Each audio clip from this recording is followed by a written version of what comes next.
में कई जिलों से होते हुए आपके पश्चिमी चंपारण जिले में बेतिया मुख्यालय में आए हुए हैं। यहाँ पर हमने एक सभा को संबोधित किया और बहुत सारे लोगों ने अपना दाहिना हाथ उठा करके मुट्ठी बांध करके गौ मतदाता होने का संकल्प लिया और यही क्रम सर्वत्र जारी हो रहा है। धीरे धीरे इस बात को देश की सनातनी जनता समझ रही है कि ये हमारे साथ बहुत बड़ा धोखा राजनीतिक दलों के द्वारा आज़ादी के बाद से ही हुआ है कि ये हमारा ही वोट लेते हैं, हम गौ भक्तों का, और हमारी ही माँ को काट काट करके उसकी बोटी बोटी करके उसको खाते और बेचते हैं। ये ठीक नहीं है। जो लोग भी ये कर रहे हैं वो देश की बहुसंख्यक सनातनी जनता के साथ छल कर रहे हैं और उनको ऐसा करने से बाज आना चाहिए।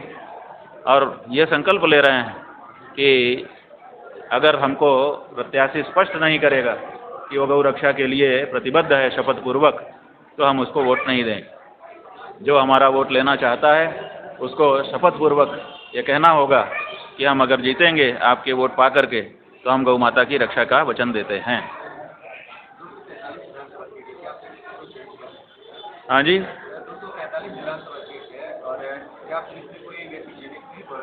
बहुत सारे लोग चिन्हित हो गए हैं, लेकिन हम एक रणनीति के तहत आरंभ से ही ये कह चुके हैं कि हम नामांकन के वैध हो जाने के बाद जो अंतिम सूची आ जाएगी उसी के बाद अपने प्रत्याशियों की घोषणा करेंगे। इसके पीछे तात्पर्य ये है, जो कि पहले से हमारे अनुभव में है, कि जब हम पहले से ही अपने प्रत्याशियों की घोषणा कर देते हैं तो जो बड़ी बड़ी पार्टियां हैं वो हमारे प्रत्याशियों का नामांकन ही रद्द करवाने में अपनी ताकत लगा देती हैं। तो ऐसे में उनका नामांकन ही रद्द हो सकता है। इसीलिए हमने ये रणनीति रखी है शुरू से ही कि पहले शांति के साथ नामांकन किया जाए, जब नामांकन वैध हो जाए तब हम अपने प्रत्याशी का नाम सार्वजनिक करें। उसी अनुसार जब वैध सूची पूरे प्रदेश की आ जाएगी तो हम अपने प्रत्याशियों के नाम आप लोगों के सामने रख देंगे। माना जाए कि बिहार का जो आगामी चुनाव है उसमें सीधे तौर पर आप मतदाताओं के बीच आप जाएंगे। देखिए, हम आए ही हुए हैं, मतदाताओं को प्रेरित कर ही रहे हैं। उद्देश्य गौ रक्षा है और गौ रक्षा के लिए ये कार्य करने में हमें कोई संकोच भी नहीं है। जब हमारे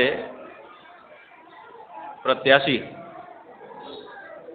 गौ माता के लिए चुनाव लड़ रहे होंगे तो उनके बारे में समर्थन करना, उनका प्रचार करना, इसके लिए भी अगर वो हमको बुलाना चाहेंगे तो हम उसके लिए भी उपलब्ध रहेंगे। और हम पहले ही ये स्पष्ट कर चुके हैं कि किसी प्रत्याशी को लड़ाना, समर्थन देना हमारा उद्देश्य नहीं है। हमारा उद्देश्य गौ रक्षा है। अगर जो पार्टियां पहले से ही सत्ता में हैं या रहने वाली संभावना वाली हैं, अगर वो घोषणा कर दें कि हम गौ रक्षा करेंगे शपथ पूर्वक, तो हमको क्यों किसी को खड़ा करना पड़े। लेकिन दुख की बात है, खेद की बात है, बहुत विडंबना है कि कोई भी पार्टी गौ माता की रक्षा का वचन जनता को देने के लिए आगे नहीं आ रही।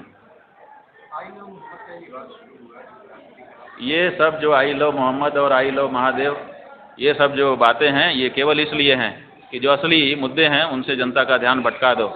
इनका कोई तात्पर्य नहीं है। वर्तमान सरकार दावा करती है तो अच्छी बात है।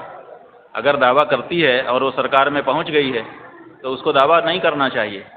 दावा पार्टियां करती हैं, सरकार बनने के बाद उनको जो दावा किया है उसको मूर्त रूप दे करके दिखाना पड़ता है। अगर आपने कहा था कि हम गौ रक्षा करेंगे, हमें वोट दीजिए, तो लोगों ने आपको वोट दे करके सरकार में पहुंचाया है।